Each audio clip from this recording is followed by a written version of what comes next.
Good morning, cousins. Since you still don't know who we are, I thought I would introduce myself again. So I am with the New Democratic Party, which is the left-wing party in Canada. My constituency is bigger than France.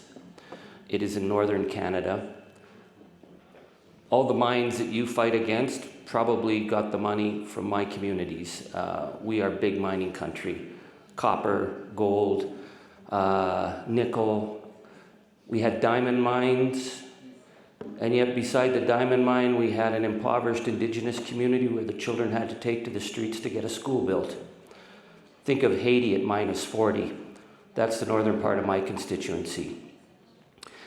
I come at this with the New Democratic Party of the recognition of the nexus of the climate catastrophe that's unfolding in my region, where 200,000 Canadians last year were forced from their homes from the climate fires in our beautiful, fragile forests. And children were getting sick in Chicago and New York from the smoke from our fires. What you may not know is that your planet is being made sick by the emissions from our tar sands. Canada's continual reckless development of oil and gas is definitely putting the future of the planet at risk. So how do we confront these issues and how do we find solutions? As New Democrats, we felt it was really important to bring the energy workers to the table. We went to Western Canada to meet the trade unions. And what was amazing was how welcoming they were, because they're thinking about the future. Because they know the massive profits in oil and gas are not creating more jobs. They're going to automation and they're going to stock dividends, and their communities are suffering the fires and the droughts. So we sat down with the energy worker unions and started to talk about a plan for a transition. And the workers hate the word just transition. It's an intellectual concept. Where I come from, we never saw just transition when they shut the silver mines down. We saw U-Hauls taking people's furniture away. There's never been a just transition in any mining town. So to go and say, oh, don't worry, we're going to look after you, wasn't good enough.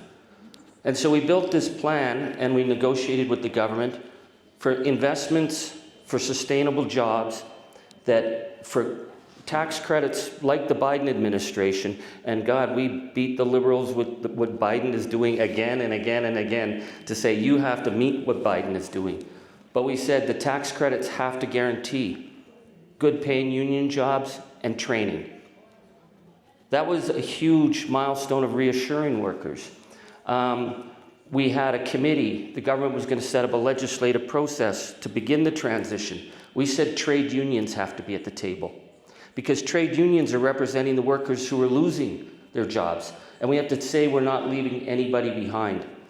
So that's what we did, and it worked. But I'm going to end on 3 lessons that I've learned that I think we need to consider. One is that lie that the market will find a solution. The market created this problem. The market has no intention of finding a solution. As much as we invest in clean energy in that, we're being undermined at every point. And that brings me to point number 2. The oil companies have no intention of being good corporate citizens. They will burn the planet. They don't care. They are acting as corporate criminals right now. And we have to be able to call that out. And number 3, and I find this the most difficult thing to say, climate denial is deeply embedded at all levels of government in Canada. There's open climate denial from the Conservatives who don't even believe that the climate's in crisis, but there's soft climate denial. My friends in the Liberal government spent $34 billion on a pipeline that is going to damage the future of the planet because they're not going to take on oil and gas.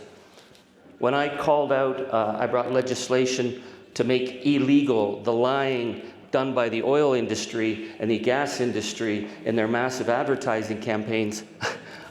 The first group to challenge me were conspiracy crazies. The second were right-wing, what we would call premiers in oil-producing states. And the third was my own party at the provincial level in Western Canada who said I wasn't being helpful by taking on oil and gas. We don't have time to waste. So I know I've spoken over. I'm going to ask you to recognize the need. We got to move to lawsuits. What California is doing, what are happening in many of the states, we have to hold them to account through major lawsuits. Canada needs to be challenged. Canada is not a good environmental citizen. Canada is knowingly and recklessly destroying the planet and has to be called out. And we have to use citizens' movements across the world. And I believe after 20 years in Parliament, a lot of this is going to have to go to the streets, because I don't see the legislative will to take on the power of the oil companies, even as our planet burns. Thank you. Muchas gracias.